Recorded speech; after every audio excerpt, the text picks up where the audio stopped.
that you work out the amount? Yeah, I think that's my one.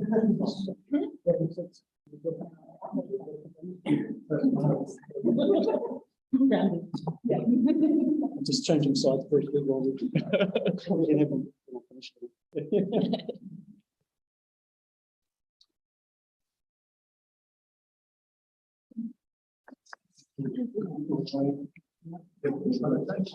Yes.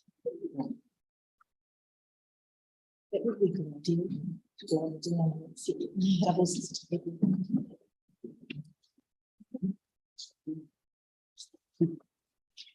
Well, tēnā koutou, tēnā tātou,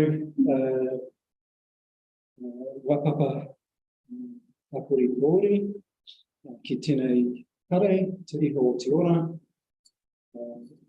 ki te kawa mai I me pūrero, ka nui te aroha, mo tō koutou kaha, ki te whae mai, ki te whina, I ngā kaupapa, pā ana, I tēnei hui. I mihi ana ki te haukainga o ngā tahu, kei te mihi hoki ki te aureki e tai mai o ngā tau. Ko Auckland Star taku waka, ko Pākehā taku iwi, ko noa o te tahi o hau, ko Andrea taku hoa mahine, ko Simon Britain taku ingoa, ko Kora Hau taku whakapawhānau. No mai, whare mai, tēnā koutou kia tū.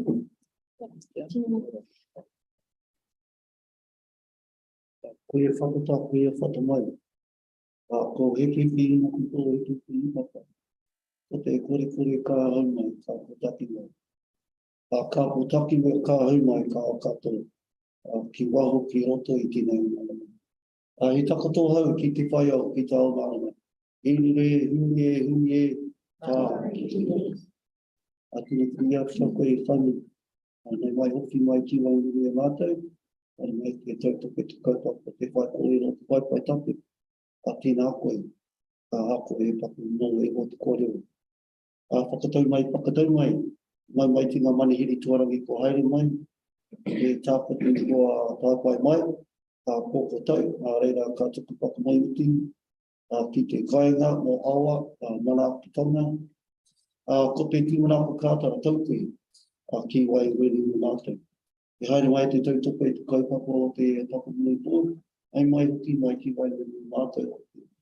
Ti ora hau o tautahi, ti ora hau Aotearoa, te kora wai o te atua. No reira, tēnā koe, tēnā koutou. Tēnā rā tātou katoa. I tei tātou e wakati a waiata, hira. Hira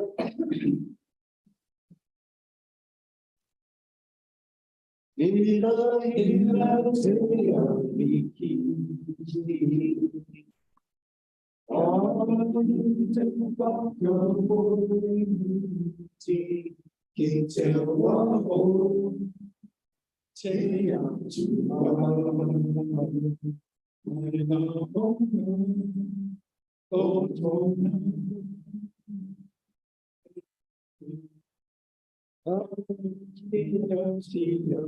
Ina waka tō Nā te kori a e te ai Ka ki te ai te weni Rongo ia te kā O tōna ihi Ka wai a tāti tōku reo mo Ka wai a tāti tōku reo mo Ka wai a tāti tōku reo mo Pati mo tātou mo rātou tungu matu ki o rātou tēnā koe, tēnā koutou, tēnā rā tātou katoa. Kia ora.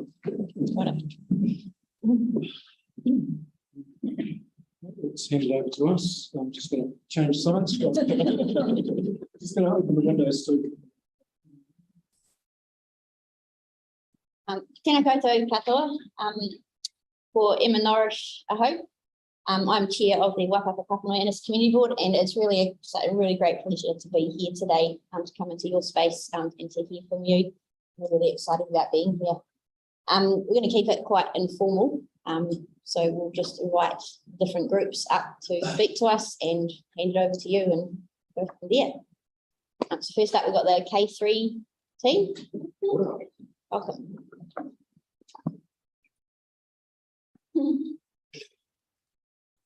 Thanks, First K. Ko Rane Greg tōku ingoa, ko Auraki te maunga, ko Wataparo te awa, e mihi ana ki te aupanga o ngā tahu, ko Ngāti Pākehā te iwi, no Otatai a hau no reira tēnā ko te tēnā tātou katoa. Welcome guys, my name's Tane, as I said, and I am the lead professional in the K3 student attendance service. I've been working for Te Orohau for the last 6.5 years, and predominantly in the east side, working on the front line. So this year moved into this role supporting four staff out there across Christchurch, looking after the majority of our key high schools and primary schools out there. So then the other part of our team is that we have non-enrolled workers. So my particular team look after those kids that are missing every now and then from school. So and then we've got our non-enrolled space, which trying to re-engage whānau and students back into school that have got no school to go to.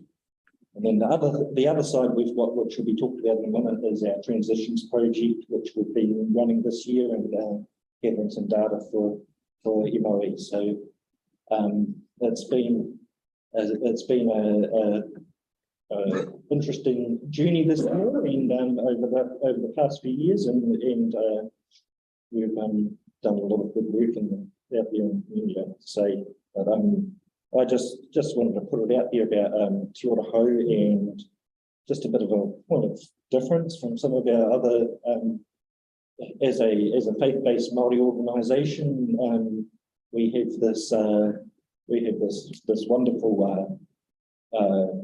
Korowai of love that's wrapped around our whānau out there. So we've got all these services on site and available to us in regards to our alternative education, our hapori team, which is our social support, and then we've got our youth workers who work in the community. So as an attendance worker, we work alongside all of these wonderful people to help sort of restore relationships between whānau and schools, and we there's a great analogy that we use, which is about a trampoline, and the trampoline, with over time, as the springs have rusted and connections have sort of broken down a little bit. So we're there to actually help put some of the new springs in place and restore relationships between and be that advocate and be that voice for the kids out at schools, and reconnect relationships between whānau and schools. I just had another little note in here. So yeah, just about working alongside. We don't do all the work for them. We try and help empower whānau to help them make better choices in regards to education. So that's just in a nutshell what our K3 service do. We're a bigger machine than lots of people think out there, but we are quite a small team in such a large area. So we've been doing this transition project, which hopefully will show ministry in the next 6 months or so, a different way of working with young people. So that's my side of things, but I'd like to hand it over to our transitions project to talk a little bit more about what's been done in our local Papanui-Innes-Central. Yeah, kia ora whanau ora. We're just talking more.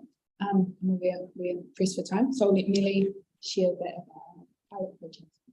Tēnā koutou katoa, ko Melo Pamatangi tōku ingoa. So I am part of the K3 attendance service. My role is attendance transitions navigator, and I'm working in the unjustified absence space. So if a student is showing a consistent pattern of unjustified absences, a school can then make a referral to our service. This Ministry of Education approach is typically a very individually focused compliance response, which we found doesn't actually lead to long-term sustainable outcomes. So as of the end of last year, we decided to run a pilot project of what we believe works and is more likely to lead to a sustainable outcome, which is a whānau-centred response as opposed to a individually focused compliance response.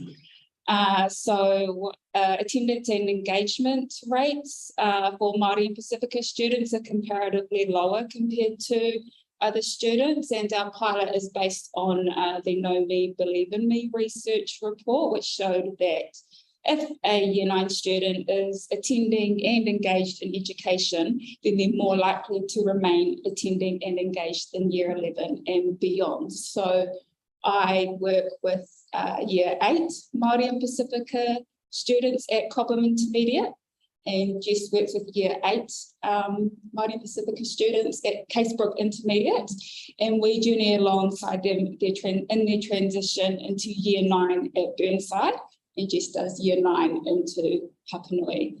So we work alongside the Rangatahi Ora, the youth work team, and the Hapori team, journeying alongside the Rangatahi and whānau to not only support to increase attendance and engagement at school, but also to empower them to have a voice and to advocate to schools to for their voices to be heard, and to strengthen their identity and gain a positive sense of belonging and connection within school, and to support overall whānau well-being.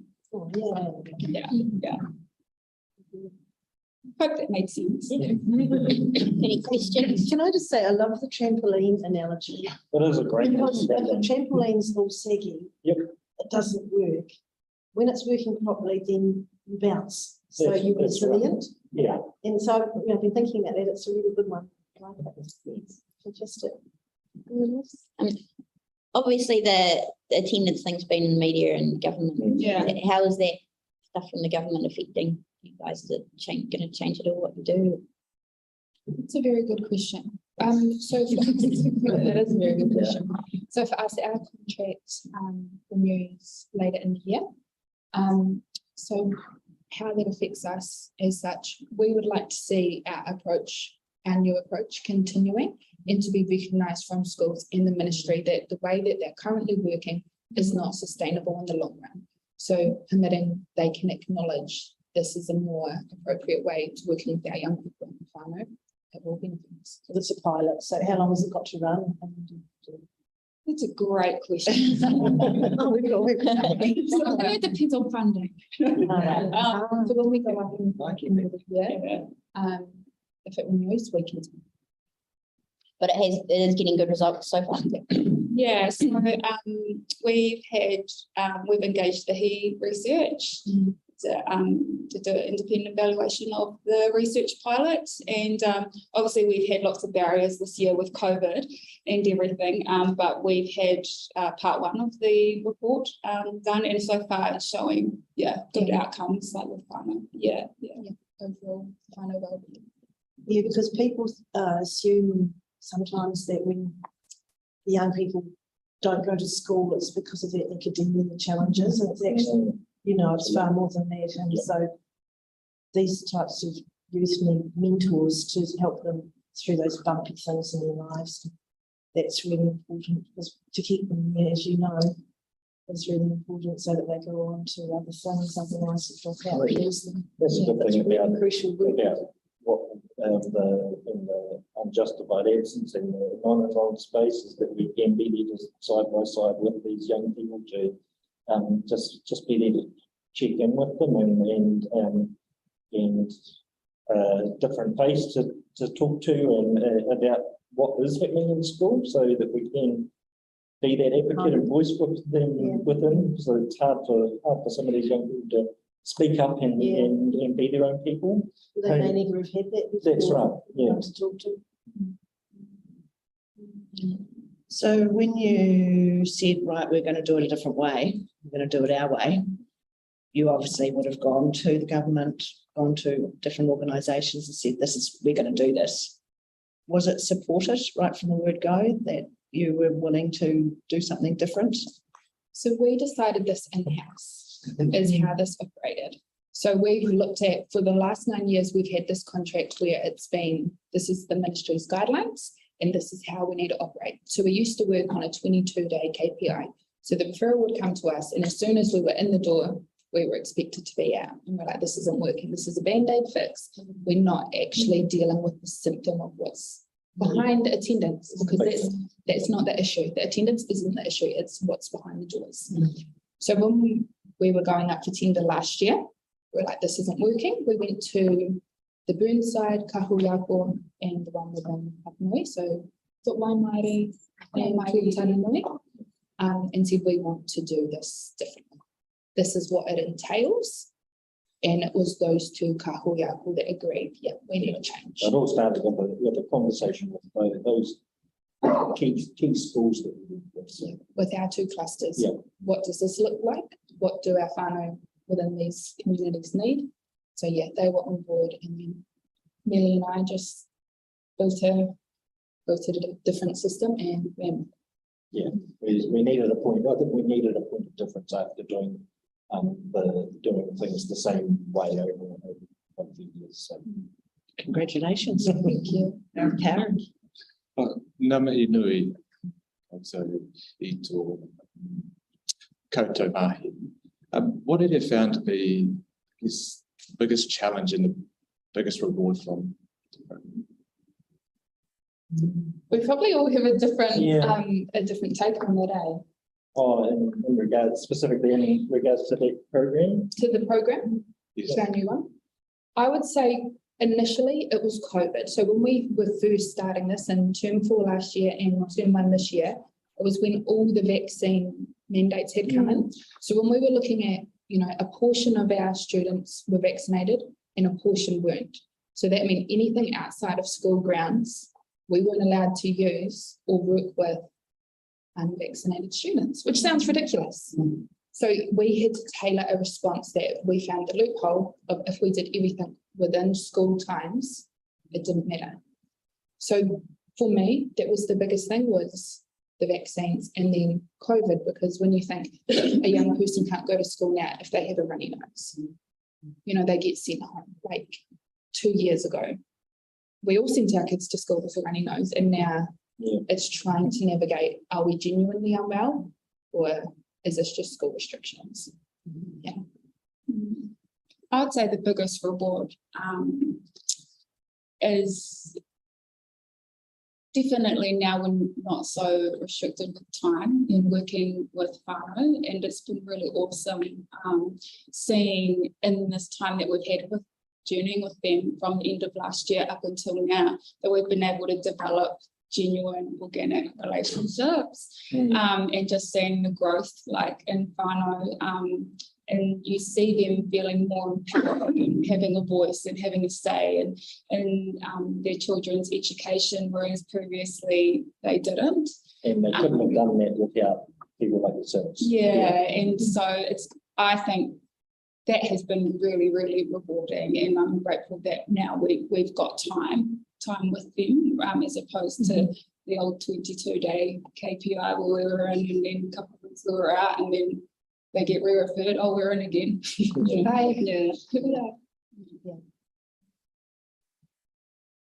Questions? Off no questions. Excellent. Yeah, ngā mihi nui, it's fantastic to hear and well done. Hard work. Good on, thank you.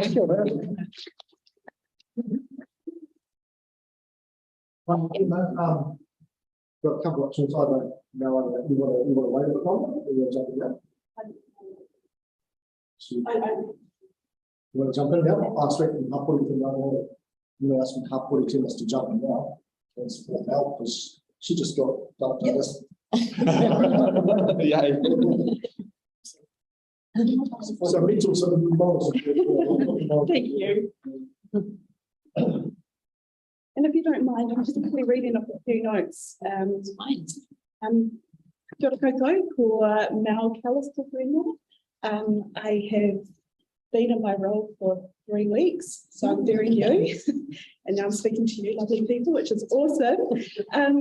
That my role in the Hapori team is kai tūhono, which means connecting with our community. And there's 2 parts of my role. One is CSIQ, which is helping whānau that are in isolation and supporting them through 7 days of their isolation duty. And the other part is CC, which is connecting with whānau who just might have need some support, whether it's financial or just journeying with them. That's it for a 6-week period. I'm going to refer to my notes now. So just wanted to talk to some of the trends that have happened. Obviously, they're trends before my time, but speaking with my supervisor, she just gave me a bit of a rundown 5 minutes ago. So some of the trends that we've seen in Te Orohau has been around March, April, and May when COVID hit Christchurch.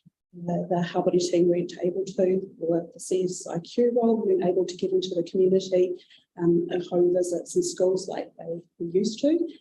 So this is when the Te Orohau whānau came in and supported. And that was about connecting with whānau by delivering what they call well packs. Isolation wellbeing packs. Yeah. And then the second trend that I've seen is where people have returned to work early. And so there's still a lot of COVID symptoms, influenza, pneumonia in the community. So still supporting those the whānau through that journey as well. And we all know with isolation, you can't always prepare for it. So that's where the CSIQ role really needed to step up. And as I say, that was supported by the wider Te Orohau whānau. So we're seeing about 30 referrals come through a week. The other trend too has been just the needs of the whānau. So this has been high. So whether it's a food pack or prepared meals. I've had a little bit to do this bit, so I feel more comfortable speaking to this. Just over my 3 weeks, I've connected with different whānau who, again, it's that immediate response. As soon as you go into isolation, you haven't prepared for it. So having prepared meals that are done here in Te Orohau, we've been able to deliver the wellbeing packs as well, which are prepared here. And yeah, just looking at their needs, especially for children. Sometimes we've just speaking to a couple of situations that I've had where the parents have been really ill, but their children are okay. So being able to provide them with like education resources or toys to keep them occupied. And, you know, the feedback from that has been amazing. Parents have really appreciated it. And yeah, I suppose those wellbeing packs too, just being able to provide a whānau with everything that they need to help them overcome the symptoms of COVID, as well as trying to keep a clean home as well. So those are some of the trends to the CSIQ role. The other part, as I say, was a CC role, just connecting with the community. And this is where, like I say, people, a whānau have needed like financial support in some way. And what I've noticed is that whakawhanaungatanga is sort of really important. It's about connecting with people, building a rapport, having them trust you, that they're able to share some of their journey with you. And then sometimes, and I have met this too, where there's been they've been a bit standoffish about really sharing what they need at the time. But some of the ways that we've been able to support is like providing glasses for whānau, school uniforms, sporting trips, car repairs. So it's really just like, what is the immediate thing they need? So brief intervention for 6 weeks, crisis response. So what is the thing that's most pressing in this whānau's life? And we try and eliminate that. So I love Te Orohau. I think this place has been, when I first came here, just a real sense of whakawhanaungatanga within the team and within staff, but that's definitely extends out to our community. And so, yeah. So, Thank you, Mark. And apologies for letting my will need to slip away. But Yeah, okay. good to Sadly, really, really nice. Thank you very much.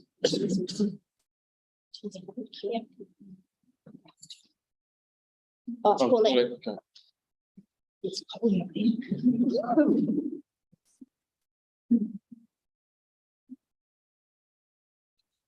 Hopefully. No, not for me. Oh. Awesome to hear. Awesome. Yeah. Oh, I can ask a question. Sure. Yes. Oh, sorry. So I'll keep it really easy. Is it true that John is an awesome guy? That's what I've heard everywhere around these years. Yeah, do you know, I only lost his hair, so he had personality. No. do you know, I think things flow from the heads, right? And I think that's definitely the heart that he's carried. I mean, I've known him for 3 weeks. But I think, you know, when you've got a head of something, you know, it just naturally flows down through you people like me. So yeah, he's awesome. Give me a place to call home. I did think of another question, sorry. So you said you get the initial 6-week period. How many families have to come back and get re-referred to you later on after that? Well, I've only been here for 3 weeks, so I'm not sure, but Nels might be able to help answer that question. So Community Connect is are you talking about Community Connect or CSIQ? Community. Community Connect. Yeah, so that's a 6-week brief intervention. If the whānau are needing longer term care, then that's when a referral will be placed over to whānau order where they can journey for a long term. Yeah, so Community Connect is usually just 6 weeks. Yeah, but that brief intervention, take away the barriers of what is in their way. If they're needing longer term, we will refer over to whānau. Are there any agencies that you're involved with that create holes that need filled? So you're involved with a lot of other agencies in your work. Are there any particular areas that you feel are lacking, that don't support your mahi? Most of the referrals that we send up to are actually really helpful for our mahi, especially Canterbury Food Bank. So especially with CSIQ, we can email them the day before. By 1 o'clock the next day, we can go pick up those food boxes for the whānau and drop them while they're in isolation. Not sure what other agencies you're kind of referring to. There's long wait lists for whānau that definitely need counselling, mental health, all of that we can send through the referral, but the wait lists are huge. But WINS and that are usually pretty good. If we're going in to support a whānau with WINS or any other of those government agencies, they're actually pretty good at helping to get the ball rolling. Yeah.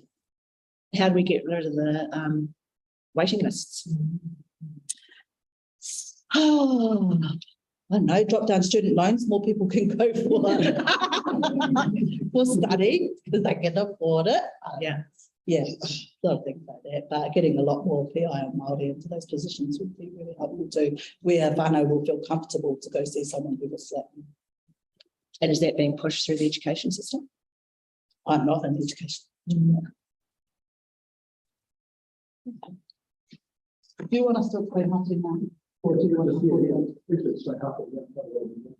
Oh, yeah. So, okay. Yeah, so thanks now. Meet with the whānau, so nice to meet you guys. Good, thank you. Now I was going to do the Community Connect. Okay, so I'm Janelle. I work for the Hapori team here at Te Orohau. I am a transitions navigator and I support Telesia, our manager, and leadership of our team. So we have 5 services that run out of Hapori. We have NEETS, which is, so we have needs, PCW, CSIQ, CC, which you just heard from Mel. We have transitions and whānau order. So a brief thing about needs is they work with rangatahi who is 16 to 18.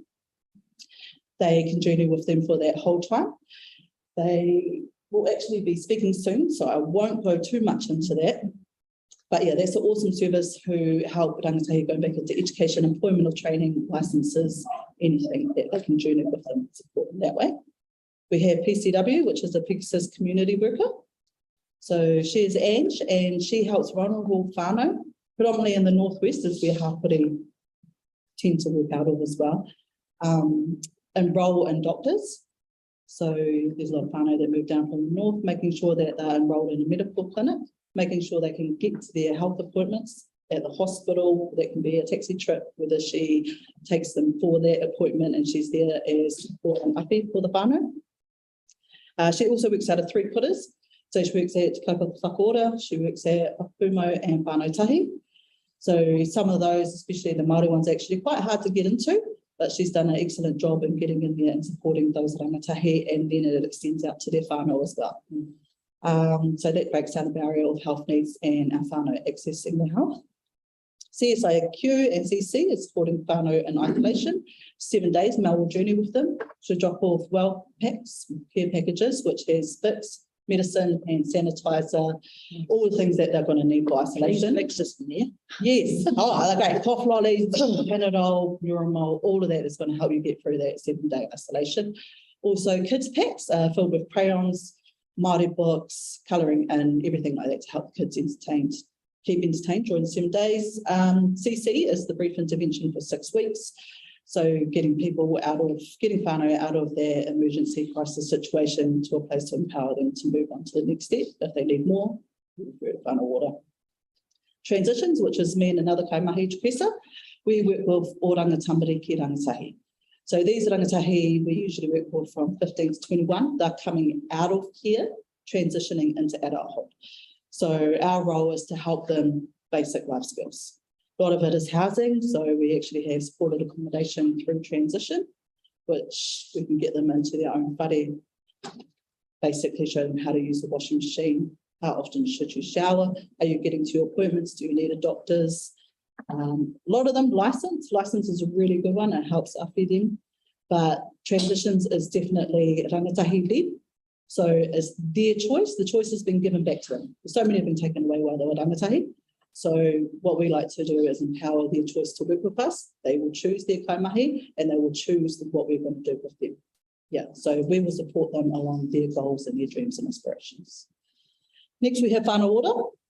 Whānau order is another one that is whānau led. So we have referrals come through. Some people are like, this whānau needs this and that. We'll get that from our referrals. We'll go meet the whānau and kaimahi will come back and say, man, this is what the whānau really want. These are their dreams and aspirations. That is mainly how whānau order works. It is whānau led. We will support them on their journey and we'll take away those barriers. One thing that we really focus on is the path plan. That is coming in and we get all of their moe out of them. We draw out the gold from them and we get them to write it down on a piece of paper. We break it down into a year and it's step-by-step goals. So whānau actually get to see, oh man, maybe I could actually do this. And we are there to journey with them without hiding. Marcel is one of our whānau order navs. He is going to explain. He works a little bit different in his whānau order stuff. He does it his own way. He does boxing and he also helps a lot of whānau with some funding. So I'll let him explain that to you. Okay, I'll just stand up. Feels like the talent shows where I have to sing the song and then everybody's judged. We're not very good judges, so I'll try and make it as entertaining as I can for you more people. I was just looking at that picture up there, that picture of that teapot. That's the coloured gold. And I think for me, when I go to visit whānau, that's the goal for me, is whether I'm going to get a cup of tea from them. That's going to say to me, welcome, I trust you, I want to work with you. So I'm always after a cup of tea when I haven't had one from this lady here. But yeah, that breaks down a lot of barriers. So as you can see, part of our whakapapa on the wall is about creating a gap between us and the community. And that's, for me, is the goal that we go to connect and correct and engage with our people. Yeah, my job as a whānau navigator in terms of Te Waipapa or Waitaha, they fund us to create dreams for our people. Our people have always been hard workers, work the land and everything else. It have enabled us to be hard workers, but it's I suppose the paperwork and the bits and pieces that we seem to be not very good at. So my job is to empower them probably to go into business for themselves or create an opportunity for them to work for themselves. Whatever, and it's bringing back the old Māori arts, natural medicines that we always had that is not at the forefront of advertising or business. And in terms of allowing our whānau to have a path plan journey, I'm going to introduce you to Horiana. She's going to go through her path plan. She actually attended one of our path plans. And so she's going to talk through some of her experiences that she's had and gone through. Kia ora. Yeah, so I'm Horiana. I am Tainui in Ngaitahu Iwi. When I first got here to Te Orohau, I was going through some family court matters, and where I was in my journey with that, I felt like I was asking for support through other services that couldn't hear what I was saying, and they couldn't hear me because they weren't wearing the same shoes as me. It's got nothing to do with our skin, it's our shoes. So when I went from there, I found somebody who I guess knew that it wasn't for me, knew it wasn't working for me, and gave a referral over here. And what that did for me was, unbeknown to me, it sent a whānau member my way. Somebody who hadn't known me, who hadn't been seeing what I was going through, totally oblivious to everything that I had been going through, came to meet me and asked me a question: what was my goal? I was 27 at the time, still 27 now, and I'd never, ever been asked what a goal was. Not in school, not by my parents, not by my friends, not by anybody, but a service. And I didn't know what to say. I didn't know how to answer that because I'd never been asked. And so what I thought I was doing was I was doing what I was asked. That's what I thought. And when I looked at it, this is my plan. When I looked at it, I just thought, wow. I came up with wanting to own a car, not buying a car. I want to own it. I came up with wanting to live in a house in New Zealand house because I'm currently in a complex with my 3 children and my partner. I wanted to go to the dentist and I wanted to look like a woman when I first came, or the second time came. This is me today. I'm 1/4 of my weight. And in my box, my first steps was the first 2 weeks. And for my dreams and everything I wanted, what did I have to do? I had to write that piece of paper to get my housing. I had to apply, didn't I? But nobody asked me that. Nobody told me that. When it comes to looking like a woman, what I meant was I want to have I've got long hair. I've always got it tied up. It's been a long time since I've used a straightener and things like that. So it was those practices coming back to me. You know, when someone's standing in front of you and they're beautiful, absolutely beautiful, confident in themselves, confident in their shoes, and they're standing there and they're saying to you, let me help you. You just got to say yes. That is the bit that no one else gave me except for Te Orohau. They gave me my yes. And I can't give that back to them, but you guys can help us. So yeah, I'm 1/4 of my way and I've applied for my house and I've never, ever in all of my life, ever done that. Never. Because I didn't have the support at home, didn't have the support in my school, from my community. from anybody. I'd never had anybody turn around and ask, what is something you want to be? What is something you want to do? And it happened to me at 27. And so when I got asked to come in and meet yous and speak with yous, man, I jumped at it because it was my way to say thank you to Te Ora Hau, to our whānau ora navigators, to our kaimā, to everybody. This is a place that is only going to give. It's just giving. It's given me an opportunity to support my whānau at home. Like I said, I'm in a complex. I'm around all walks of the earth, people from jail, people from gangs, kaumātua, everything. We've got it there. And I just felt like that was it. I did what I was asked to do. But Te Ora Hau gave me that next step, that reassurance that what you're doing is okay and you're going to be okay. We can talk about our journey and things like that. I was saying to Marcel this morning, Te Ora Hau to me is a place to give you a feather. And when they give you one, they're not just stopping, they keep giving you until you build your wings. And then you're out, you're gone. It's not like you're never coming back. The bird always comes home to the nest, so it's that love, it's that nourishment, it's that reassurance of it's okay.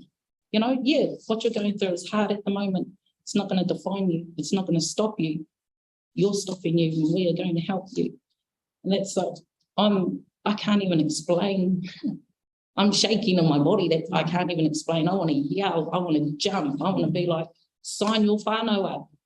It's going to help you. Or anybody, doesn't matter. This place is here to help. And that's what I'm most appreciative of. There's a place for anybody to come walking through their doors, and it's an open arm hug. It's a big smile. It's everything. There needs to be more places like this. Sadly, that there's not, but man, we've got one now. And all the nurturing that it's given us, we need to give it back. I feel like I need to give it back. So much. You explained it very, very well. Sorry. No. I was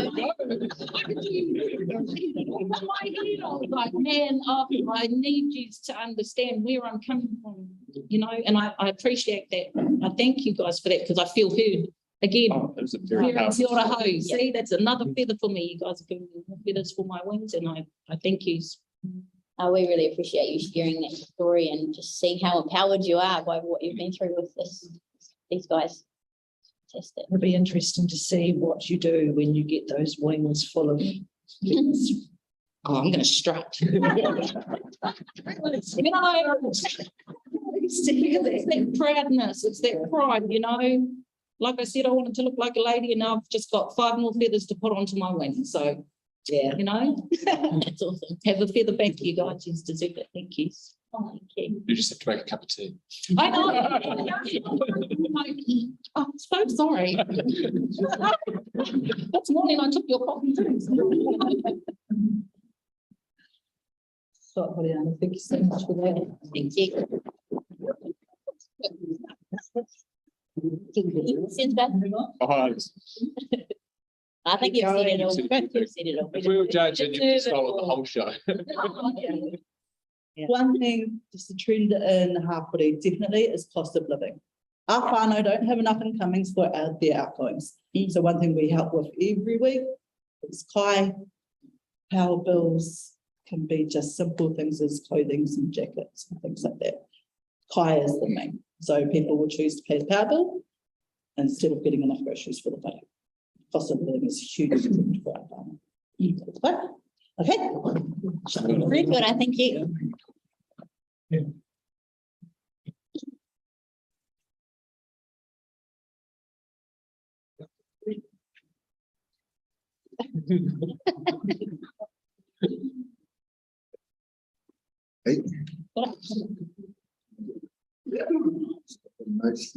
All good. Kia ora, or Ken Tukuinua. This is my fellow worker here, Neats Emily Duff, and one of our young people here, O'Shea.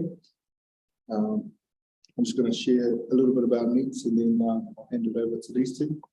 I work in the Hapori team, obviously in a role called Neats. Neats is a role that journeys with young people aged 16 to 18, and that are transitioning out of education, so into the big bad world. And sometimes a lot of those rangatahi are quite high risk, high needs. My role was to identify those the needs of the young people and then support them to achieve those needs. Some examples of those needs could be sorting out a CV, doing some work experience, getting into a job, getting into mahi, opening up a bank account, setting up ID numbers, getting their licenses, support around mental or physical health.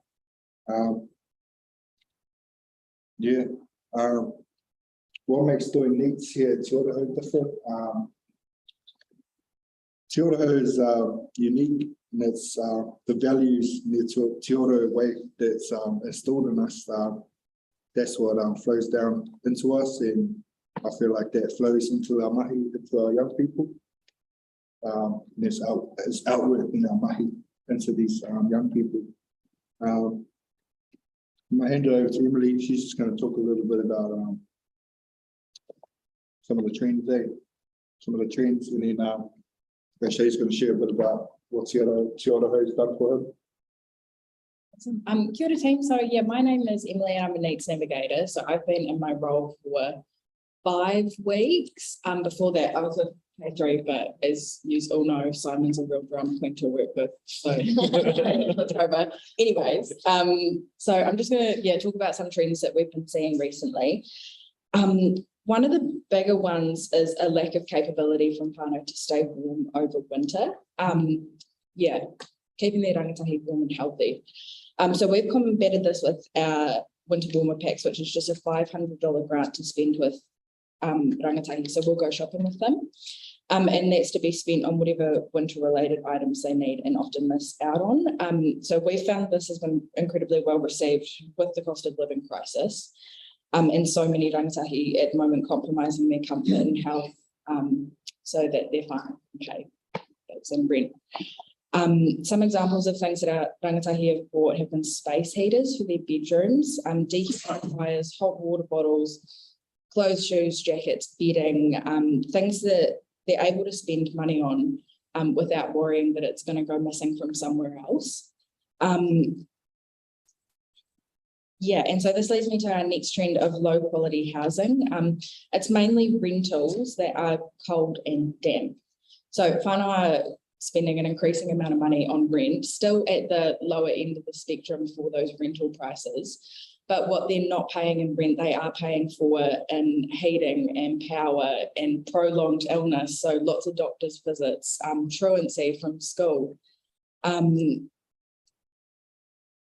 equipment like dehumidifiers and space heaters. While shopping with one of my rangatahi, they actually said that they'd rather be cold in their room at night than run up their caregiver's power bill because of running a space heater or a dehumidifier.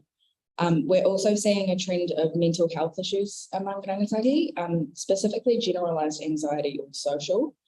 In terms of our mahi, some of our young people have had a hard time leaving their homes to even go shopping with us for the winter packs. And we have found ways around that in terms of online shopping and going in times of sort of low foot traffic. But and it's led to as well other rangatahi asking to have whanaungatanga only over text because phone calls make them feel overwhelmed. Some young people with cognitive issues feel anxious about taking too long to respond and being asked questions over the phone. And that leads me into a kind of way bigger thing that we need to have a big discussion about around social media. So we're just seeing rangatahi have a real disconnect between reality and social media, which primarily started over the COVID-19 lockdowns, but that's had a massive effect on young people that have already had pre-existing anxiety-based illnesses. So we're having a lot of rangatahi, scared to leave their homes and just very anxious and awkward about engagement with us, which is difficult because of the biggest part of our job is engagement and whanaungatanga. with them because we journey with them for such a long time. So it's about how do we navigate that and how do we accept that our young people living on and in social media is an issue that needs to be addressed. So those are some of the trends. And now I'm going to pass to O'Shea. He's going to tell you a bit about his experience. Hi, my name is O'Shea.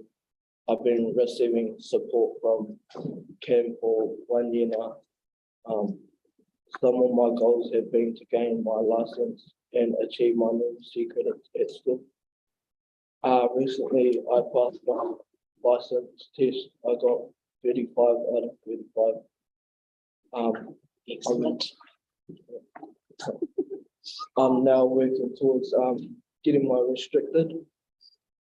I like coming to Te Ora because it's a good place to hang out with people and make new friends. I like receiving support from Cam because he helps me achieve my goals.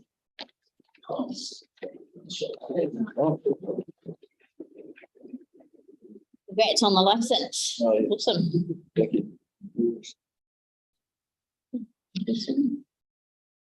I didn't hear that you said something when your goals were getting your license, and then you said something else. My numeracy credits. Excellent. And so how is that going? Yeah, I think the teacher's gonna do like numeracy support. Yeah. Numeracy is an awesome language. You'll love it once you achieve that. Well done. Thanks. I agree with the issue of social media and what it is doing in society. Have you got any thoughts though of what can be done around it? Like what would you think would be a solution? What can be done about it? I think I was a teenager not long ago and I'd be really fool-half someone took my phone off me. I know that much. I think it's about giving young people places like this where they can come to and they actually don't want to be on social media because this is more fun. And I think it was really easy. I mean, I don't know if you guys experienced this, but I mean, personally coming out of lockdown, I lost all my social skills and it was really weird for a bit. And I think with young people still having to continue on with isolating in their homes, especially a lot of our rangatahi come from really big homes. So one of them gets COVID and they all have to stay home and it's just kept repeating. So just spending such an extended amount of time inside and coming out, and the world was a bit scary afterwards. So I think that we need to, give rangatahi a lot of options in terms of real life face-to-face whanaungatanga that is more attractive than YouTube, TikTok, Facebook, Instagram. Yeah, and I think Te Ora definitely provides that. And the youth work programs, which they're about to talk about. So on that note, Kia ora, thank you very much for sharing that, and keep up the great work you're doing. Well done, Michelle. Thank you.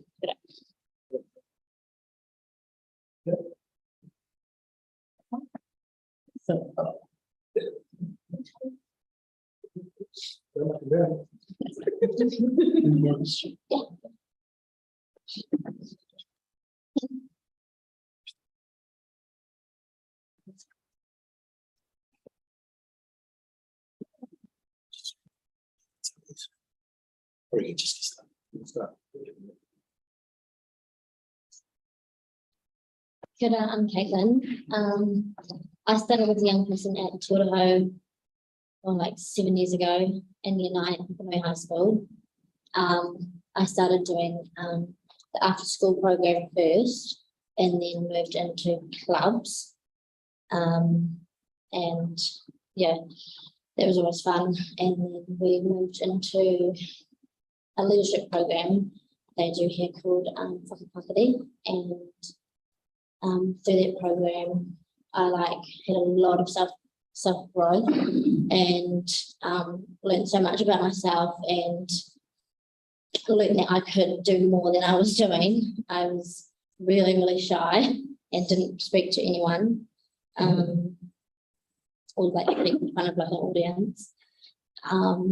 But I remember vividly our first wānanga out in Kokorarata, and they kept asking us to, like, it was like every time we would sit down in the circle, we would have to like say who we are, where we came from, all these questions like every like hour. And I was like, why do we have to keep doing this? But then this year I started midwifery. I'm studying to be a midwife. And we had to go around in a circle and like say who we were, where we came from. And I was like, I've got this, I can do it.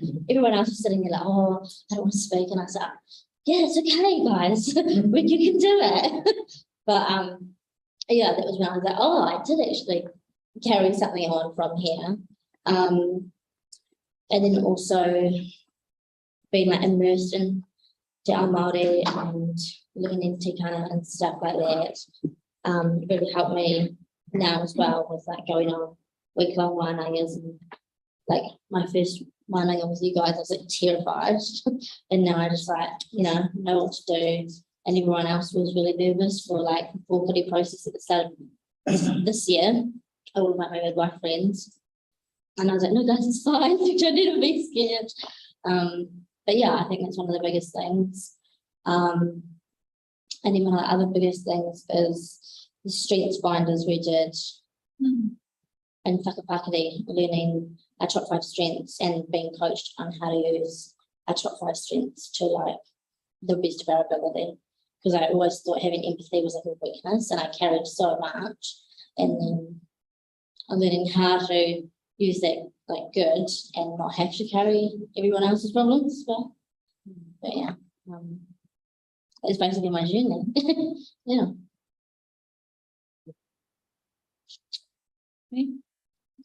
Kia ora guys, my name's Natalia. I'm 21 years old. And so I started my Tūroho journey back in casework intermediate. I can tell you what year that was, but so casework intermediate through Papanui High School. And I did, I think the program back then was called Manawahine and clubs on Monday night. Around that time in my life, I had many youth workers and social workers coming my way, but I was real like hoha towards them because I didn't have like a connection with them or anything like that until Te Oroho came along. I guess I feel like there's not that many places in Christchurch where you can be your true self or be proud to be Māori. And Te Oroho was that place for me, where it was like my safe place where I could be who I really was and be proud of who I am. Yeah, and along the way, branched out of school and kind of drifted off a little bit from coming to clubs and stuff. But even though I did drift off and I got busy, they were always still there for me. And that like really stuck to me. It was like, just because I wasn't at the place, they still were total me along the way, no matter what I wanted to do, and supported me. So then last year I started my youth work journey. So I did practice and I got my certificate. I had to have a supervisor for that, and automatically I was like, I want one of my youth workers from Te Oroho. So I actually got tutties, so that was real cool. Because as a young person, I guess I always wanted to be a youth worker, but on myself, I thought that I couldn't because of my past. So yeah, she encouraged me through all of that, and then there was actually an opportunity that came up here for a youth work job. And I was like, yo. So here I am. I started this year. Yeah, I love my job. Like, I'm real excited to come wake up every morning and come here. Like, this place just gives me energy. The rangatahi give me energy. I think being in a space like this, as much as I'm helping my rangatahi, it helps me. And I've grown a lot as well. And I'm learning more and more about myself every single day that I am here. And confidence in everything. Like, I'd never really do this right now, but here I am. So yeah. And yeah. So right now I'm involved in clubs, Atia, junior Atia, and Pihi up school. So I'm set up in the Burnside group. So I'm at Burnside and Common Intermediate at the moment. And yeah, I just want to give back to Te Oroho what they gave to me. Kia ora. Oh, kia ora, ko te tēnā tauku ingoa. I've been here at Te Oroho for nearly 10 years. But yeah, my role is I am a youth worker in the Rangatahi Ora team. I support Sala in his role as manager, and I oversee the problem and Burnside space. So overseeing Natalia, like, it's been pretty cool having her in a space where she's actually really well connected in the Papanui area. So we like to not make things too easy for her. So we put her out and chucked her in another space for her, which she's actually doing amazing. But I was going to share a little bit about what we do. This is what we do, the journey from when we're really young and right up until and beyond into the adult sort of years. This one, chasing your passion with midwifery, and then this one coming into youth work, as well as running her dance studio, which has been a game changer. That's like her thing. That's her main connecting with young people. So yeah, I could list off the programs, but like this is what we do. So yeah. Oh. Like awkward stare. Yeah. Oh, over to me. Well, tēnā te mihi kia koutou. Ko mea te whenua, he urio no Ngāpuhi me Ngā Tahine. Yeah, like Tuddies, we actually started around the same time, so it's coming up about 10 years for both of us. We're either really loyal or don't plan ahead. I don't know. Are we strategic? Must be, because we've got some young people here that we've been able to journey with and strategically done things in their lives to help up with them. Yeah, we always get asked what we do, and I like what Tut said, we do this. And so along the journey, we have programs from intermediate all the way up until they leave high school. And kind of my role is I'm one of the team leaders, and I get to sit next to Sala and Tuddies. But I predominantly work with young people who are on the fringes of disengaging or have disengaged in kura. So I get the privilege of being able to develop and design programs that best fit their need and helping them move into their rangatira space. So we talked about RTR. RTR is rangatahi tū rangatira. So rangatahi, often we give it to young people, but it's actually just a stage in life. So we all have a rangatira, the rangatahi space. So rangatahi, if you were to break up the kupu, rāranga te weave and tahi into one. So it's a time where a person is being woven into oneself, and that, like Caitlin said, you know, I felt more confident. I can get up and speak in front of people. I know who I am. Even for Natalia, who was like, you know, being able to be here at Te Oroho and just standing in my mana as a wahine Māori. And so we try and take them from the journey from being woven into themselves in that stage of development to becoming a rangatira where they're able to weave into others, which you can see them both doing now, which is great. And so part of what I do in the space that I'm moving in is with young people who have disengaged in education or on the fringe of about to disengage. We are running like life skills. I hate that term, but we use the term tū rangatira. So tū meaning to stand in their rangatiratanga. And so we work with them a little bit differently than you would in a formal setting of education. We do a lot of the same stuff as the next team. So they would have spoke a bit about their mahi. What makes us a little bit different is that for rangatahi who don't quite fit that contract or somehow manage to slip through that part of the safety net, we're able to pick up an awhi and still carry. So we run like a licensed wānanga. O'Shea actually came to that. Where was must be on you. Yeah. And what's unique about that is we try to take down any barriers that might prevent them from getting their license. So a lot of our young people are neurodiverse or just have really low levels of reading and writing. And it's quite a small environment. We work maybe like 1 to 3, 1 to 4, just to help them overcome the barriers so that they're able to get their license. I move in the youth offending space as well. So a lot of young people offending, driving cars, don't have a license. It's just a no-brainer, eh? And a lot of them either don't have the money to get a license or just don't have the ability to learn the content to get it, but can obviously drive, right? So if they're stealing cars and driving, they can get around. Yeah, I mean, it's the truth, right? So we're trying to overcome some of those barriers. so that our young people don't end up in the system and end up not being able to get jobs, houses, employment, all of that sort of stuff. We're teaching them basic job skills, life skills like learning to cook, learning finances, learning to be in a group. So before Emily spoke about the social barriers that our young people have, and anxiety is a really big thing at the moment. I mean, anxiety's always been there, and COVID's kind of amplified the situation. But for young people, they want to go to school or they want to go to work, but they don't know how to be in a group setting. And so part of a life skill, basic life skill, is learning to be okay in a space like that. So yeah, I have the privilege of working with some wonderful rangatahi, and just kind of getting them to stand in their rangatiratanga and know that they have mana, that they have a purpose, and they're worthy of getting education or employment or whatever that may look like. Yeah, it's a little bit about what I do, and I get to do that alongside Tari and Sala. Over to you. E kia ora whānau, tara whalawa ko Sala Ho, 46 years old, and I'm married to a Māori queen, and I do part-time modelling. And so yeah, I've got the privilege of leading the Rangatahi Ora team, also known as the Youth Work team. I've been here 10 years as well, so close to 10 years with these guys. And so it's been an amazing journey to watch our rangatahi literally go from rangatahi to rangatira.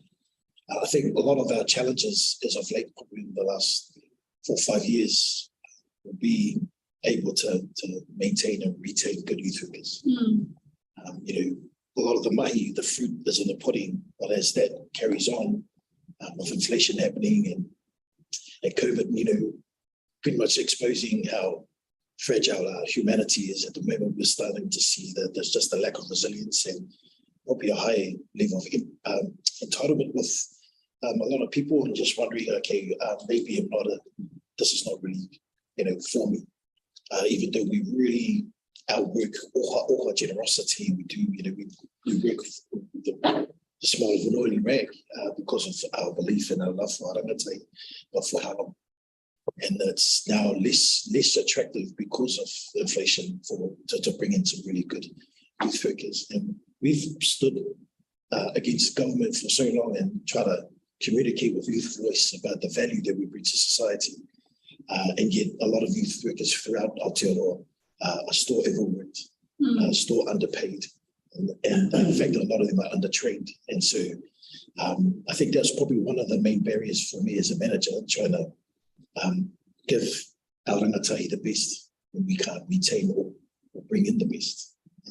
That would be one of the challenges at the moment that's been going on. Another challenge.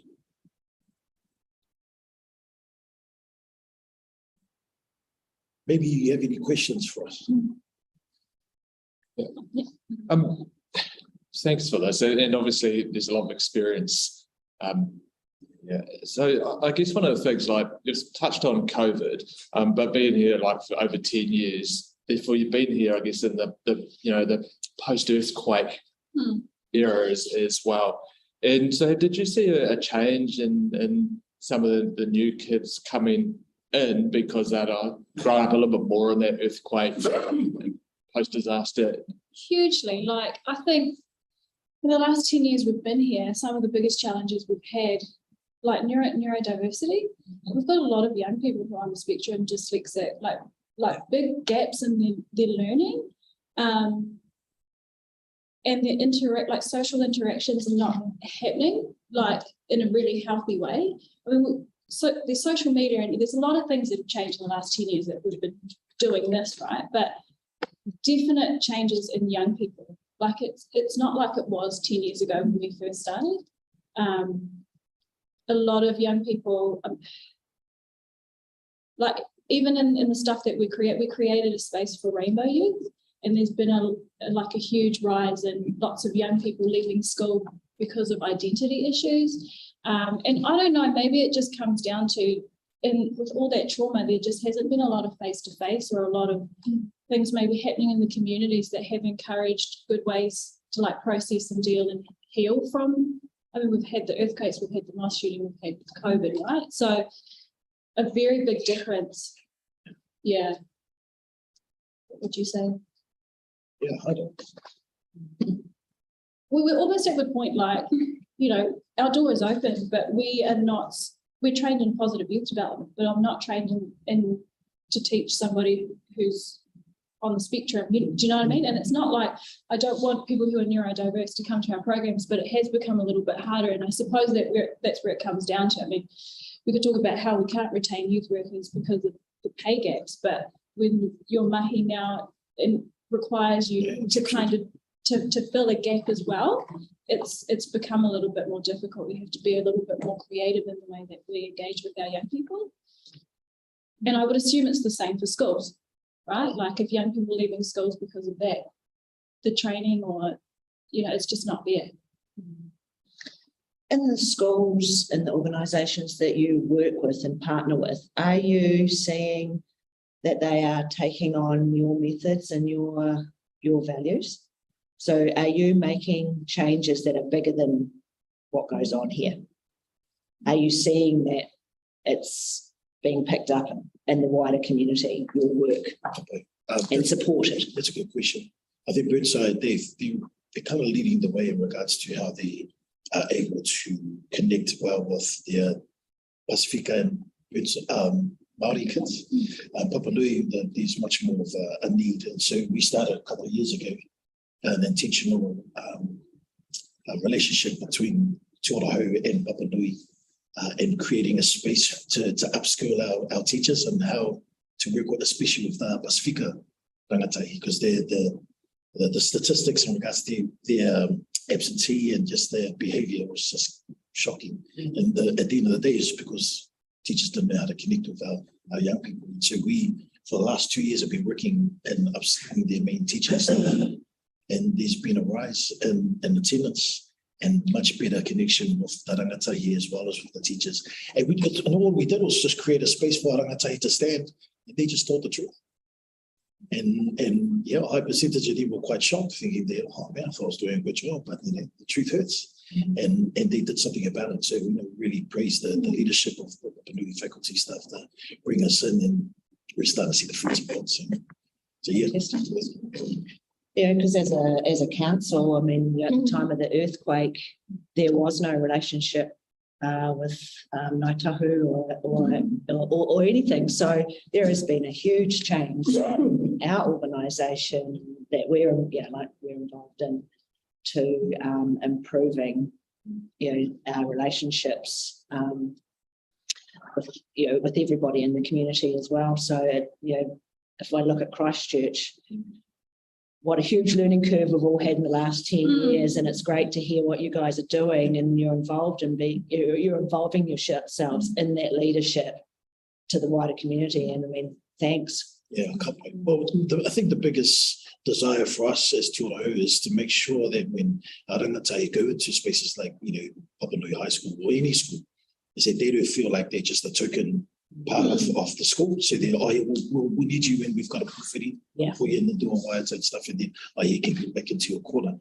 And so we're starting to see a shift in that mentality with the schools that we're connected with, and there's some real good intentional relationships and exposure to culture and giving them a sense of pride of their identity. And so that's been pretty exciting. Yeah, so there's been a real shift. I think when we first started, it was like, oh, there's those youth workers. And now the neat thing is it's shifted to like these experts in being able to, and that's nice that although maybe they don't quite adhere to the way that we do youth development, they definitely appreciate what we bring. And that's not even just in the school space, in the YJ and the youth justice space, it's the same. We're one of 2 Māori providers that sit on the Fresh Start panel, and we get young people who, youth offenders. And so often people are asking us, is there anything you can do to help us, on the other side of town? So I think our mahi speaks for itself. Whether people outwork it the same or not, they want us to go over there and do it. So I definitely feel like we are more and more appreciated in the mahi that we do. Yeah. Everyone keeps preaching that on coin, it takes a village to raise a child. I think we're starting to see that become a reality in our communities.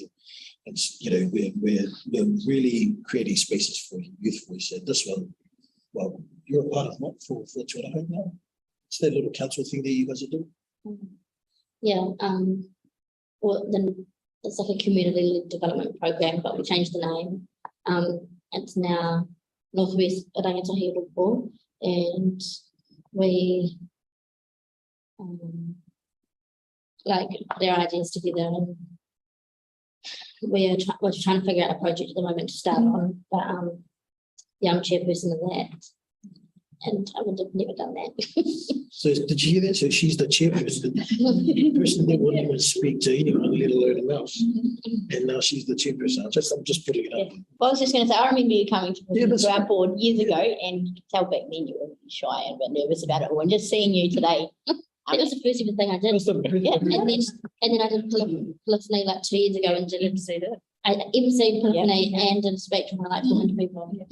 It's amazing growth, and it's oh yeah. They make me do lots of things. And you've still got your picture up off the library. I know. They can come down now. Remember we talked about. And be replaced with We don't make you do anything, we empower you. I was going to pick up on that as well.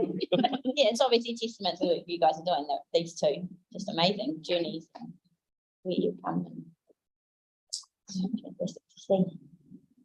I think that's what keeps us here. It's just stories that you don't realize the effect that you're doing. We just do the mahi because, this space is about aroha connection. And everyone that comes through to it, just outworks it naturally. Because of God, our atua, our culture, which is doing, then they come back. The stories, when you see it up, just keeps us here, man. We desire for more people to come in and be a part of this whānau so they can affect more rangatahi. Can you imagine how much more rangatahi we can affect in whānau if we had more youth workers? Yeah. When the government finally respects the expertise that we bring to society, just really change way schools are run, and what they need is. I think it's so. Everyone needs it, not just Yeah. schools. I think it highlights the importance of having places of belonging and connection, and whatever that might look like. Obviously we're kaupapa Māori here, and so this suits for a certain group of rangatahi, but it would be nice in our communities to see more points of connection for rangatahi who feel like they fit in different spaces. And I think like when we talk about things around social media or youth crime or whatever, when you have a good, strong sense of belonging and connection, that stuff sort of fades away, and you find your place, and it's you can transition into your rangatiratanga a lot smoother. Yeah. You talk such sense. Sometimes. Oh, don't tell her that. Don't tell her that. Just one other thing I want to pick up on is your youth Roku, and we called it our board, and see how we can help out and maybe make some of your visions, ideas come to life. We can do that. Yeah. Probably the last question is that I make sense too.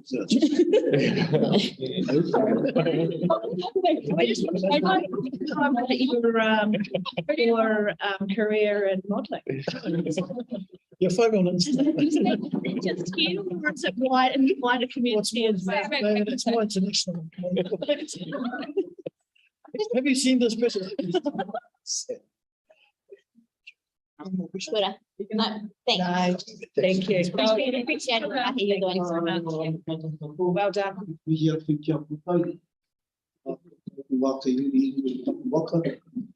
Kaina mo i kaupapa ano mo mahi ana tino rawa ki te tuataki a koutou horo mai horo pai noho maare e tēnā koutou a tēnā koutou tēnā rata tātou a he wai tō mai kami Okay.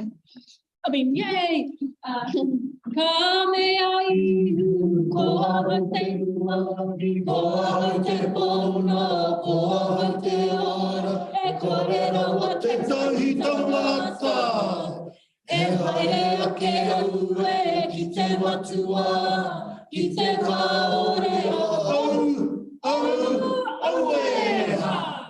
Apitu mo tātou no rātou te mamara, a te koe kia rātou, a te nā koe, tēnā koutou, a tēnā rātou kata. Kia ora. Kia ora. Thank you very much. Thank you. That was awesome.